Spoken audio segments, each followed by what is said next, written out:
The next category for induction is that of players. Now, some of you may recall, if you haven't been here for a couple of years, there used to be a separate box and field lacrosse category. That was amalgamated 2 years ago? Good. 2 years ago into a single players category. The reason being that so many players, of course, modern players now are playing both box and the field game, whether it be for national teams, provincial teams, or collegiately in the States. To be nominated as a player, you must have been inactive for 5 years prior to nomination. And the players category recognizes players, irregardless of playing genre, box and or field, who demonstrate both outstanding skill and sportsmanship. Now the sportsmanship, yeah, you know, your idea, my idea might be a little different, but anyway, it's in there. Up to 2 players from the East and 2 from the West are inducted each year. And up to this point, including tonight's nominees, 320 players have been inducted into the Canadian Lacrosse Hall of Fame. And once again, going back over the storied history of the game in this country, that's a very, very, very exclusive club. So hats off to all the players, past and tonight, who have earned induction into that group.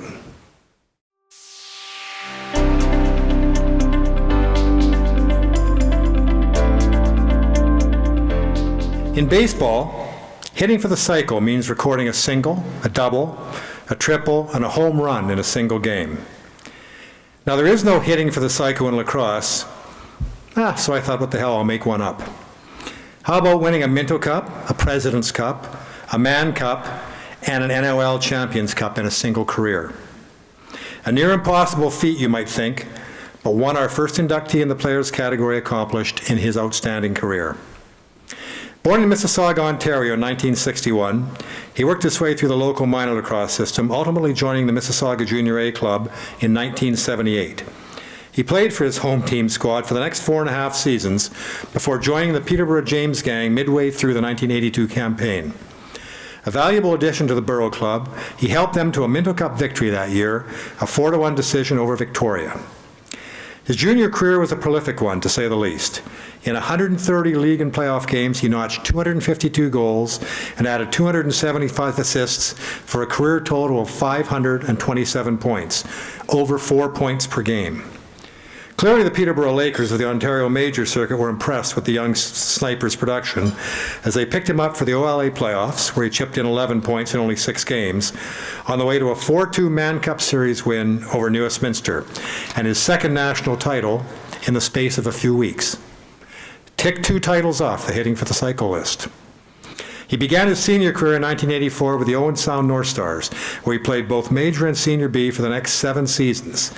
In 1987, after being named Team MVP in both 1985 and 86, he finished 10th in Major League scoring with 59 points and was picked up by the Brooklyn Redmen for the Mann Cup Championship, a title they won in a thrilling 7-game series over the New Westminster Salmon Bellies.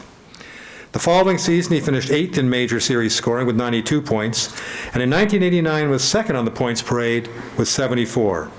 Again, he was picked up by Brooklyn and again faced the Bellies in the 89 Mann Cup, but this time New Westminster prevailed in a 6-game series. 1990 was his final season of senior lacrosse, and after completing the Major Series season in which the North Stars failed to qualify for the playoffs, he joined the Owen Sound Senior B team in their quest for the President's Cup. Check that one off the list, as he led the club to the National Senior B title, leading the tournament in scoring and being named an All-Star, as he finished his senior career with a bang.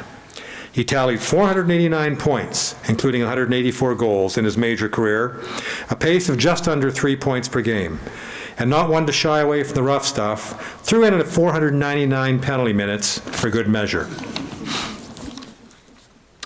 In 1991, he switched gears and began what would become a 7-year career in winter lacrosse. First with the Guelph Power, who he led to a league title, and then from 1992 to 1997 with the Buffalo Bandits of the Major Indoor Professional League.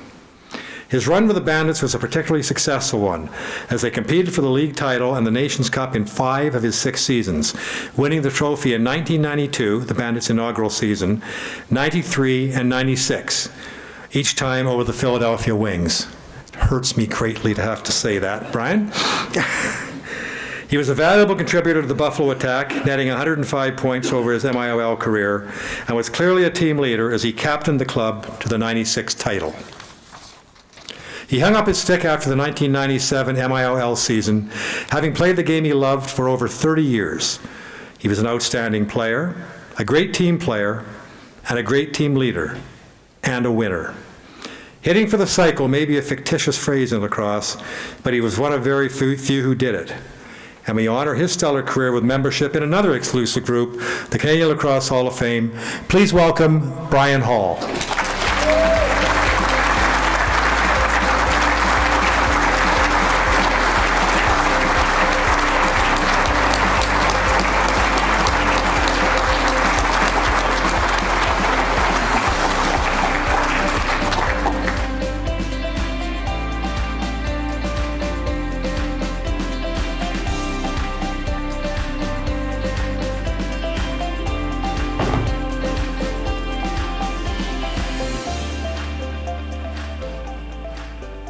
First of all, thanks for this great honor.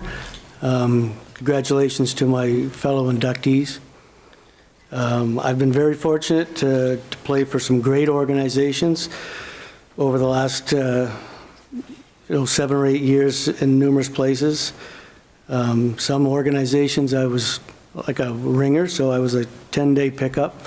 Either way, I was very fortunate to win some championships, and they were obviously a great honor. I've had some great teammates, coaches, managers, and if I was to name them all, we'd be here for a couple of days, so let's just kind of leave it at that. But they were great, great athletes and great mentors.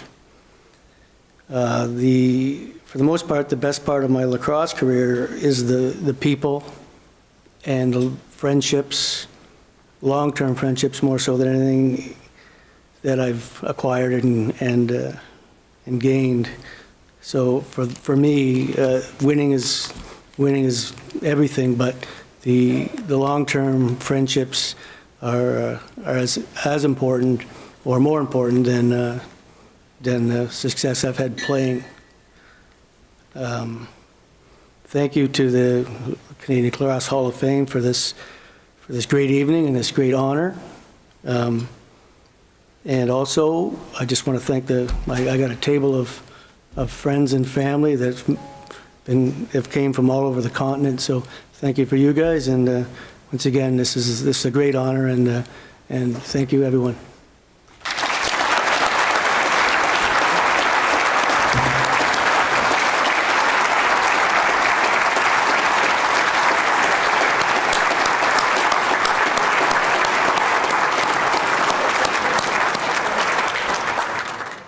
As many of you know, I happen to be coaching those Philadelphia teams, at least two of them, that played against Brian and the rest of those Buffalo teams. And I know Kevin Alexander and I have had this, where's Kevy? Somewhere there is. We've had this discussion at times about what was the best team ever in the MILL/NLL, and I argue that was it. You know, those 92 and 93 Buffalo teams are phenomenal, and Brian was a huge part of it.